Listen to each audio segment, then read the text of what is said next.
In terms of the kids I teach, I feel that the McAuliffe kids tend to be more naturally self-reflective and naturally more of an advocate for themselves because they get so much practice doing this since kindergarten. And they tend to be able to solve their own problems, their social emotional problems, like with their friends, much easier here because they're getting practice with conflict resolution since they're in kindergarten. But even if they start here in 6th grade, they're getting practice with conflict resolutions. They feel safe and comfortable to speak up for themselves if something happens.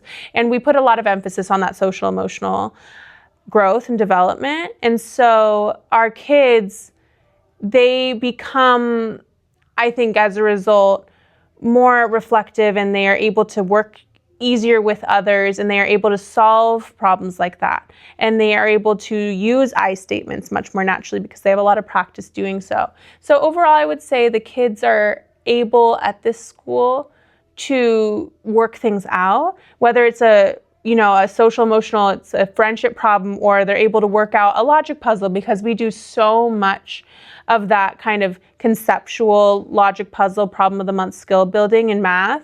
So kids are able to solve real world problems and not just memorize formulas and then copy paste that knowledge into other things. They are able to think outside the box, and they're able to critically think for themselves and solve these new problems that will make them into, future change makers because they have so much valuable experience from working here.